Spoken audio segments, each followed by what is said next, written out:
We are here to discuss the longer trends, the trends for 2015, and let us welcome our market master of the day, Jitendra Sriram, on that note, Managing Director and Head of Research at HSBC India.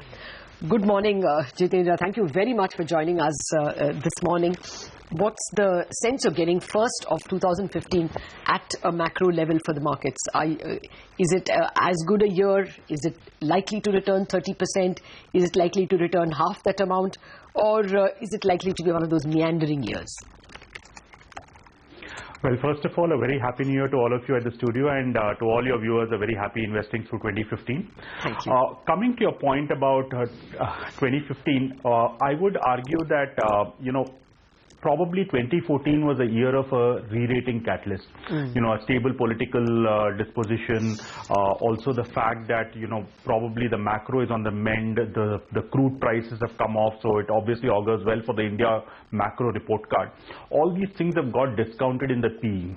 My suspicion is that 2015 is going to be an earnings tracker. So if I look at probably where we are positioned right now, I think we are probably arguing for about somewhere in the mid-teens kind of a growth for India. And I would suspect that after the initial phase of re-rating catalyst, you should probably expect the markets to more trend in sync with earnings. So that is the kind of return we would expect from the market.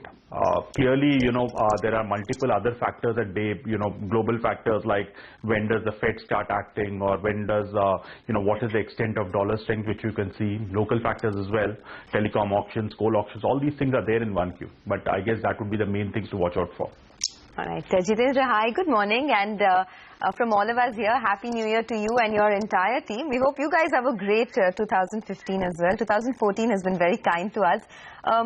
You were pointing out the gains that one could see in the equity market, but Indian debt is also becoming a very attractive option with the potential lowering of interest rates. How would you allocate assets in 2015 between equity and debt? That's a difficult one. I would definitely say, debt probably in 2014 has obviously been the big play, because India has obviously had very high levels of interest rates compared to the rest of EMs or rest of probably Asia. And as a result, you have had a situation where people have come in, and in fact, if I recollect correctly, almost debt flows this year have been almost as big as the equity flows so far. So I would reckon that you will have a situation that next year you will have this kind of a disconnect where globally probably you will start seeing rates starting to inch up because of Fed moves, whereas India could potentially have some degree of easing.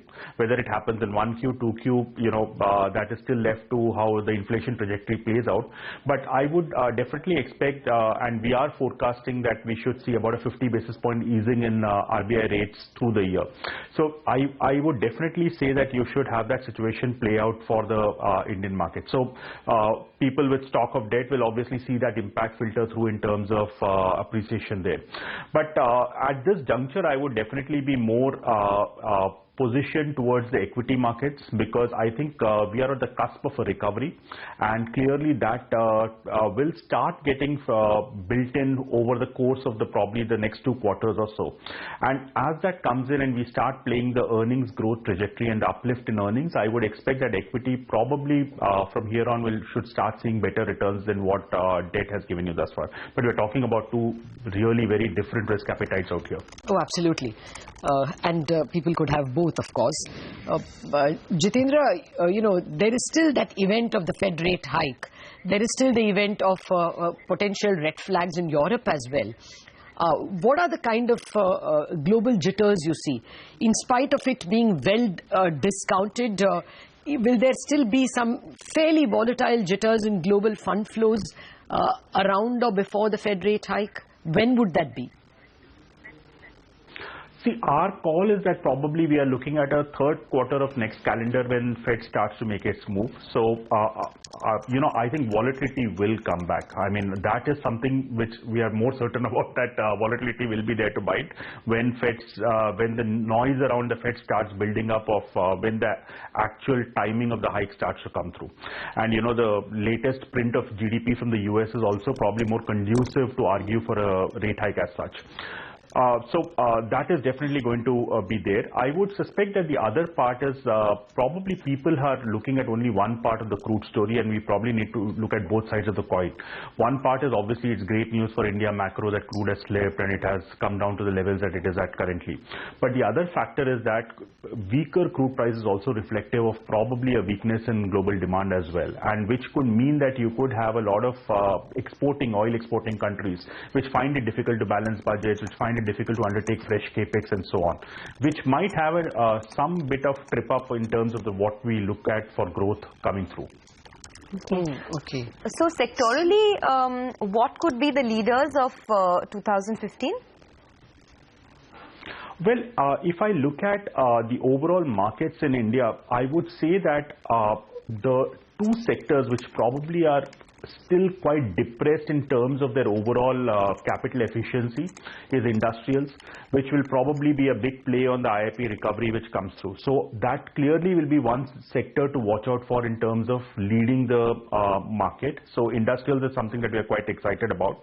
The second area I would say is probably the metals pack, and probably there the trigger is more in the first quarter as they start bidding for resources when the coal auctions and so on come forth.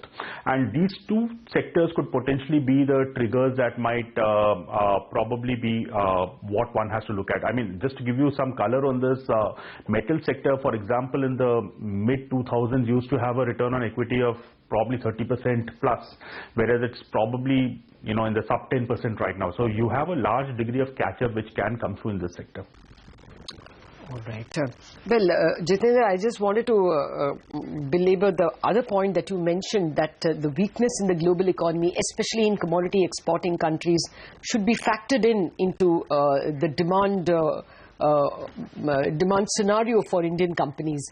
Is there anybody's earnings that you would trim therefore? Any sector that would be a casualty of weak global growth in some pockets? Yeah, well, one clearly which can take a little bit of a knock around is upstream oil. So, that is something that which is clearly directly correlated with the weakness in crude prices. The other one I would say is even areas such as something where you're seeing the implications of like a higher taxation level, like autos could be another area which could potentially, if you have excise increases and stuff like that, end of the day there will be some elasticity of demand which will come through in the near term. It may not continue for a long period of time, but at least temporarily there will be some dislocation in demand. So these sectors could see some pullback in case there is some kind of nervousness around the environment that confronts them. Okay, actually, then let me put it the other way around.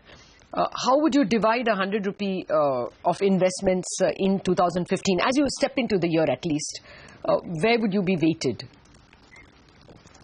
Well, clearly, as I mentioned earlier, we would definitely be more overweight on the industrial space, so where whatever index you're looking at or you're comfortable tracking, I would say that that's a sector that we would be overweight on. Utilities is another area where we think there is a lot more juice left, because that's a sector that has not performed too well on the markets thus far. Telecoms is another area where I think the competition levels is starting to come off, and you're seeing some degree of consolidation and a slow return of pricing power as well. So that's another area that looks interesting. Other than that, I would say the defensive spectrum, which probably has seen a big surge in ROEs over the last few years, will probably be the ones where money might be rotated out of. So whether it is staples or healthcare, you might see some money getting pulled out of these sectors and move into areas which potentially offer more or richer growth compared to these more defensive sectors now.